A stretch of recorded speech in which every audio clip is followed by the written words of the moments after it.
ನಾನು ಹಿಂದೂ.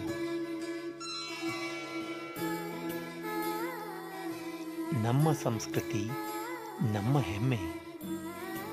ಅದನ್ನು ಬೆಳೆಸೋಣ, ಅದನ್ನು ಉಳಿಸೋಣ. ಅವಧೂತ ಸದಾನಂದ ಪರಬ್ರಹ್ಮ ಸ್ವರೂಪಿಣೆ ವಿದೇಹ ರೂಪಾಯ ದತ್ತಾತ್ರೇಯ ನಮಸ್ತುತೆ. ಅಧ್ಯಾಯ 19. ಶ್ರೀ ಗಣೇಶಾಯ ನಮಃ. ಶ್ರೀಮನ್ನಾರಾಯಣನು ನರಸಿಂಹಾವತಾರ ಧಾರಣ ಮಾಡಿದ ಮೇಲೆ ಹಿರಣ್ಯಕಶಿಪು ಎಂಬ ದೈತ್ಯನನ್ನು ಕೊಲ್ತಾನೆ. ಆಗ ಅವನಿಗೆ ದೈತ್ಯನ ಕರುಳಿನಲ್ಲಿರುವ ವಿಷವು ತಾಗಿ ತಾಪ ಉಂಟಾಗುತ್ತೆ. ಆ ತಾಪ ಲಕ್ಷ್ಮಿಯು ಕೊಟ್ಟ ಔದುಂಬರ ಹಣ್ಣಿನಿಂದ ಕಡಿಮೆ ಆಗುತ್ತೆ. ಆಗ ನಾರಾಯಣನು ಔದುಂಬರವನ್ನು ಸೇವಿಸುವವರ ಕಾಮಿತಾರ್ಥಗಳು ಪೂರೈಸುವಂತಾಗಲಿ ಅಂತ ವರವನ್ನು ಕೊಡ್ತಾನೆ. ಅದರಿಂದ ನರಸಿಂಹ ಸರಸ್ವತಿ ಗುರುವು ಪಂಚಗಂಗಾ ಕೃಷ್ಣಾ ಸಂಗಮದ ಸಮೀಪದಲ್ಲಿರುವ ಔದುಂಬರ ವೃಕ್ಷದಡಿಯಲ್ಲಿ ವಾಸ ಮಾಡ್ತಾರೆ. ಅಮರಪುರದಲ್ಲಿರುವ 64 ಯೋಗಿನಿಯರು ಪ್ರತಿದಿನ ಶ್ರೀಗುರುವನ್ನು ತಮ್ಮಲ್ಲಿಗೆ ಭಿಕ್ಷೆಗೆ ಕರೆದುಕೊಂಡು ಹೋಗ್ತಾ ಇರ್ತಾರೆ. ಆದ್ದರಿಂದ ಶ್ರೀಗುರುಗಳು ಊರೊಳಗೆ ಭಿಕ್ಷೆಗೆ ಹೋಗುವುದನ್ನು ಬಿಟ್ಬಿಟ್ಟಿರ್ತಾರೆ. ಅಮರಪುರದ ಬ್ರಾಹ್ಮಣರು ಈ ಯತಿಯು ಊರಲ್ಲಿ ಭಿಕ್ಷೆಗಂತೂ ಬರೋದಿಲ್ಲ, ಇವರು ಅರಣ್ಯದಲ್ಲಿ ಜೀವನ ಹೇಗೆ ಸಾಗಿಸ್ತಾರೆ, ಈ ಯತೀಶ್ವರರ ಗುಟ್ಟನ್ನು ನಾವು ತಿಳಿದುಕೊಳ್ಳೋಣ ಅಂತ ಮಧ್ಯಾಹ್ನದ ಕಾಲಕ್ಕೆ ಸಂಗಮಕ್ಕೆ ಹೋಗ್ತಾರೆ. ಅಲ್ಲಿ ಅವರಿಗೆ ಭೀತಿ ಉತ್ಪನ್ನ ಆಗಲಿಕ್ಕೆ ಶುರು ಆಗುತ್ತೆ. ಆಗ ಅವರು ಓಡಿ ಹೋಗ್ಬಿಡ್ತಾರೆ.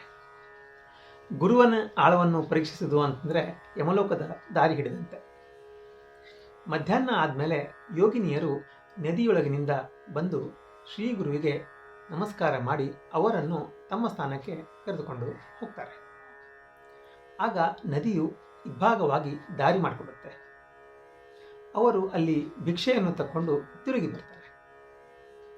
ಹೊಲವನ್ನು ಕಾಯುತ್ತಿದ್ದ ಗಂಗಾನುಜನು ಇದನ್ನೆಲ್ಲ ನೋಡಿ ಆಶ್ಚರ್ಯಚಕಿತನಾಗ್ತಾನೆ. ಆತನ ಮನಸ್ಸಿನಲ್ಲಿ ಪೂಜ್ಯ ಭಾವನೆ ಉತ್ಪತ್ತಿಯಾಗುತ್ತೆ. ಮರುದಿವಸವೂ ಕೂಡ ಯೋಗಿನಿಯರು ಬಂದು ಆರತಿಯನ್ನು ಬೆಳಗಿ ಶ್ರೀಗುರುವನ್ನು ಕರೆದುಕೊಂಡು ಹೋಗ್ತಾರೆ. ಗಂಗಾನುಜನು ಅವರ ಹಿಂದಿನಿಂದ ಹೋಗ್ತಾ ಇರ್ತಾನೆ.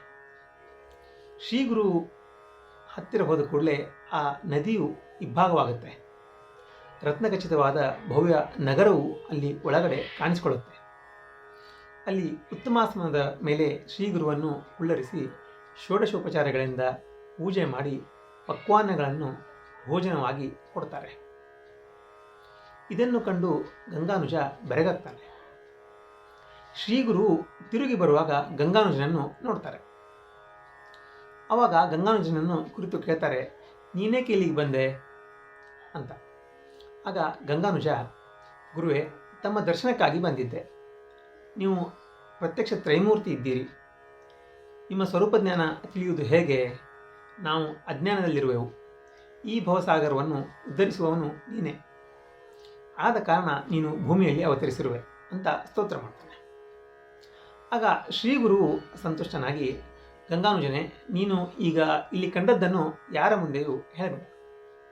ಹೇಳಿದ ಕ್ಷಣವೇ ನೀನು ಮರಣ ಹೊಂದಿತು. ನಿನ್ನ ಮನೋರಥಗಳೆಲ್ಲ ಪೂರ್ತಿಯಾಗುತ್ತವೆ ಅಂತ ಹೇಳಿ ಅವನೊಡನೆ ಔದುಂಬರ ಗಿಡಕ್ಕೆ ಬರ್ತಾರೆ. ಶ್ರೀಗುರುವಿನ ಅಪ್ಪಣೆ ಪಡೆದು ಹೋದ ಗಂಗಾನುಜನಿಗೆ ಹೊಲದಲ್ಲಿ ದ್ರವ್ಯ ದೊರೆಯುತ್ತೆ. ಗಂಗಾನುಜನು ದಿನಾಲೂ ಬಂದು ಶ್ರೀಗುರುಗಳ ದರ್ಶನ ಮಾಡಲಿಕ್ಕೆ ಶುರು ಮಾಡ್ತಾನೆ. ಆತನು ಜ್ಞಾನವಂತನೂ ಆಗ್ತಾನೆ. ಮಾಘ ಮಾಸದ ಪೂರ್ಣಿಮೆ ದಿನ ಬರುತ್ತೆ. ಆಗ ಗಂಗಾನುಜನು ಶ್ರೀಗುರುಗಳ ಹತ್ತಿರ ಬಂದು ಅವರನ್ನು ವಂದಿಸಿ, ಗುರುವೇ, ಮಾಘ ಮಾಸದಲ್ಲಿ ಕಾಶಿ ಯಾತ್ರೆಯು ಪ್ರಯಾಗ ಸ್ನಾನವು ಶ್ರೇಯಸ್ಕರವಾಗಿದೆ ಅಂತ ತಿಳಿದಿದ್ದೀನಿ. ಜಾತಿಹೀನನಾದ ನನಗೆ ಅವು ಪೂರ್ತಿಯಾಗಿ ಗೊತ್ತಾಗುವುದಿಲ್ಲ. ಕಾರಣ ನನಗೆ ದಯವಿಟ್ಟು ಅದರ ವಿವರಣೆಯನ್ನು ಹೇಳಬೇಕು ಅಂತ ಬೇಡಿಕೊಳ್ತಾನೆ. ಆಗ ಶ್ರೀಗುರುಗಳು, ಗಂಗಾನುಜನೇ, ಕೃಷ್ಣ ಪಂಚಗಂಗಾ ಸಂಗಮವೇ ಪ್ರಯಾಗ ಅಂತ, ಕೊಲ್ಹಾಪುರವೇ ದಕ್ಷಿಣ ಕಾಶಿ ಅಂತ ತಿಳಿಬೇಕು.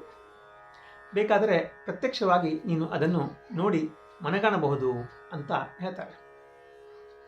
ಆಗ ಗುರುಗಳು ಕುಳಿತಿರುವ ವ್ಯಾಘ್ರಾಸನದ ತುದಿಯನ್ನು ಗಟ್ಟಿಯಾಗಿ ಹಿಡಿಯಲು ಕ್ಷಣಾರ್ಧದಲ್ಲಿ ಅವರು ಪ್ರಯಾಗಕ್ಕೆ ಹೋಗಿ ಅಲ್ಲಿನ ಸ್ನಾನವನ್ನು ತೀರಿಸಿಕೊಂಡು ಕಾಶಿಗೆ ಹೋಗಿ ಅಲ್ಲಿ ವಿಶ್ವೇಶ್ವರನ ದರ್ಶನ ತೆಗೆದುಕೊಂಡು ಸಾಯಂಕಾಲ ಮರಳಿ ತಮ್ಮ ಸ್ಥಳವನ್ನು ಬಂದು ಮುಟ್ತಾರೆ.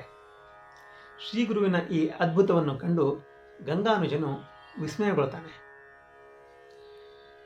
ಶ್ರೀ ಗುರುಮೂರ್ತಿಯು ನರಸೋಬವಾಡಿಯಲ್ಲಿಯೂ ಪ್ರಕಟವಾಗಿದ್ದರಿಂದ ಅಲ್ಲಿಂದ ಹೊರಡ್ತಾರೆ. ಆಗ ಯೋಗಿನಿಯರು ಬಂದು ನಿಮ್ಮನ್ನು ನಾವು ಅಗಲಿರಲಾರೆವು ಅಂತ ಬೇಡಿಕೊಳ್ಳಲಿಕ್ಕೆ ಶುರು ಮಾಡ್ತಾರೆ.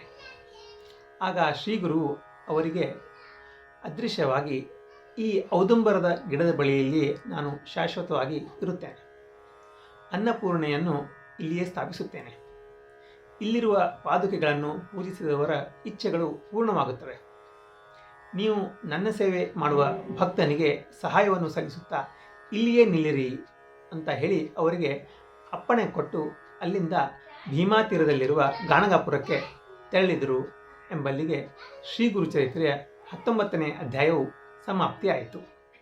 ಶ್ರೀ ಗುರುಭ್ಯೋ ನಮಃ.